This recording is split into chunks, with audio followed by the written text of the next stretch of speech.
Hello, everybody. I'm Gary. He's John. I think you know us by now. We are behind this mic, and we're getting ready for basketball season. John, I think we're 27 years now at it. You're counting. I'm not. I stopped counting. I'm not sure either. I'm not exactly sure either. But men's basketball, women's basketball, right around the corner. So we'll have an opportunity to develop the season as it progresses. You know, just looking back at last year a little bit, Lafayette had 7 one-possession losses last year. That record could have been totally turned around with just a few good circumstances. And I think Mike is really kind of excited about this ball club because he's got experience back. He's got a unique situation where he's got good bigs, he's got good wings, and he's got good guards. They're picked, I think, right in the middle of the pack, right around 5th place. But I have a funny feeling they're going to be better than that. Well, I've seen him a couple of times now, Gary, and what strikes me about this team is, as you suggested, the depth and the quality depth. We haven't seen him enough under game situations. They do a scrimmage. They have a scrimmage coming up, and you'll know more when the real bullets start flying. They're scrimmaging Drexel, but what I've seen is depth, and I've seen a cooperative competitiveness. These kids have fun in practice, and they play their tails off from top to bottom. I think Ryan Pettit's got to be in heaven because he's being surrounded right now by a lot of kids who play the way Ryan plays. And we all know Ryan, whether he's in a role coming off the bench, and Caleb Williams is the same way. So there's a lot of kids with high energy, and there's a lot of reason for optimism. Now, Mike's got to put it all together, but I think whenever you talk to Mike about this team, he feels the same way you do. This is a fun team to coach, and they're going to play hard every night out. Yeah, Ryan Pettit's one of those chicken and eggs. You don't know whether all of the intensity came from him to the players or because the way he plays and the way he expects others to play, or maybe they brought that kind of energy themselves. But it's not a bad thing. Oh, no, you can't do anything as a coach or as a team until you play hard. You know, you can't. Well, you know, Gary, you were a teacher, you know, and a coach, and until your kids are actively involved and interested and buy in, you can't teach X's and O's. Mike doesn't have that problem this year. These kids come, they step on the court, and I can't wait to talk to you a little bit about the front court because there is some exciting stuff happening up front. They have some really tough games in the preseason, John. Is that good or bad? I mean, is it good to go to Texas and play at Texas? Is it good to play Maryland? Are those good things to play? They open up with St. Joe's. That'll be a really good test. Yeah, it'll be a good test. Anytime you go down to Philadelphia, play a Big 5 team. You know, one of the balancing acts for a coach is to manage expectations because these kids are 17, 18, 19, 21 years old, and you know, but they also got into Lafayette, so they got to have something between the ears, and so I think you can talk to them that way. That's not to suggest that you modify your ambitions or where you want to go, but there has to be some realism.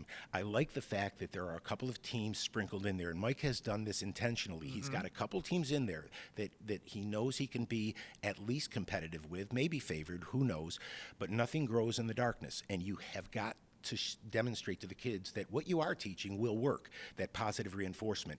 I'm not sure how much positive reinforcement you're going to get from Texas, but the kids know better, and they want to go down there. They have certain goals. The whole thing is building with a young team. I mean, they do have returners, but there's a lot of key new people, and the key thing will be to look toward the beginning of January, middle of January, to see really what this team is going to be like. And people should understand that those games also add finance to the program, and it's money that you certainly do need.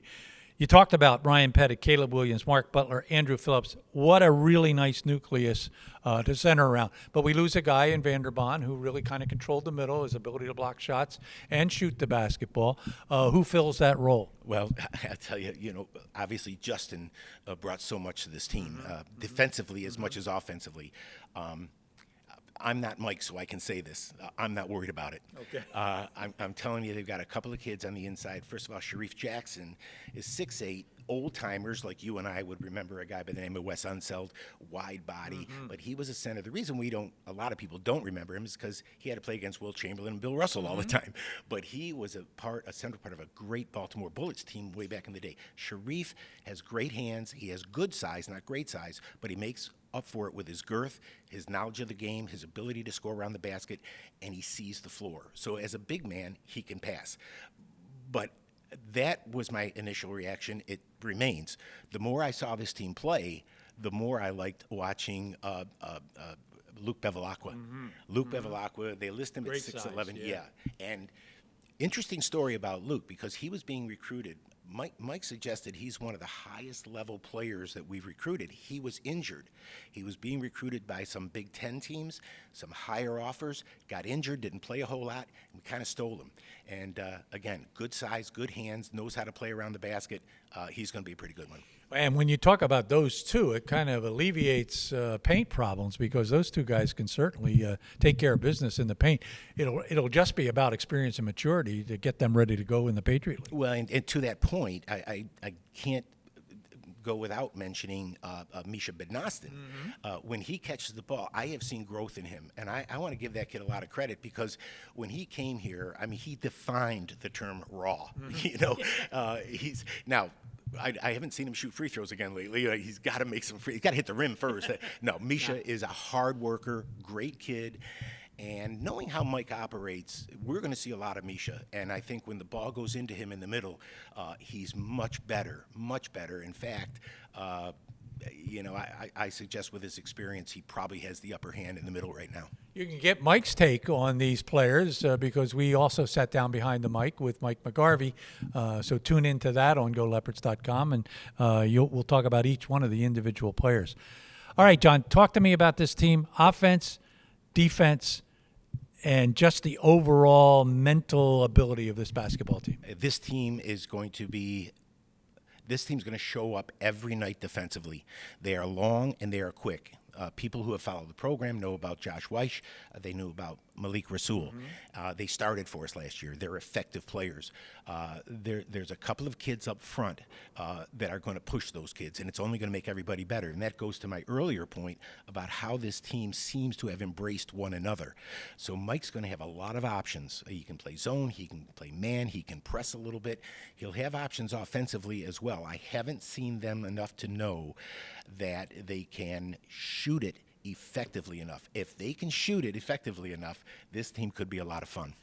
They're picking Navy to win the league. Are you on board for that? You have to remember, it's Navy without their Ed Chellis as head coach. 14 years he's been there. He's not there again, so that may have an effect. Navy, Boston College, Colgate, those are the top three in terms of what most people are saying. Well, you and I have been around, as you suggested, long enough to miss guys like Eddie DeChellis and, of course, Emmett Davis, his assistant, who we go way back. Emmett's son actually came to Lafayette and played football for us. So it's kind of a changing scene a little bit coaching-wise. Dave Paulson always worries me up at Holy Cross. He's a heck of a coach, and, you know, he's going to get that going. But, you know, Gary, the thought occurs, it's probably no surprise they picked Navy. I think the challenge for so many coaches these days is continuity. Navy and Army don't seem to have that problem. If you go to the Naval Academy or West Point, you're pretty much assured you're going to have the same four kids for a while. For sure. And that makes teaching a lot easier. That said, you know, everybody's in the same boat, and, you know, we talk about the transition for our players. I made a comment to you last year. Greg Paulus came down with his Niagara team, and he had 12 new players. And I said, well, you know, they're a young team, and Rome wasn't built in a day. And I suggested that if the Emperors had to start over every year, you know, it never would have gotten done. And I think that's the challenge. But, again, I think this Lafayette's team plays hard. I don't know what the other teams are doing. I like the mental makeup of this team. You see them in practice. And one more quick, they were having an inter-squad scrimmage. And the thing went like 3 overtimes. And you'd have thought the Patriot League title was on the line. And when the maroon team ended up beating the white team, and by 1 point, and they all had a great chuckle hugging each other because it was just that competitive. It was a fun atmosphere. Well, we're going to have a fun atmosphere, too. Anytime I sit alongside of this guy, we have some laughs, and we hope we entertain you as you watch the Lafayette men play basketball. Mike Joseph will move from the football booth down to the sideline for basketball. So the threesome will be back. We hope you join us for the basketball season. We've been behind the mic. I thank John Leone, and I thank all of you for spending time with us.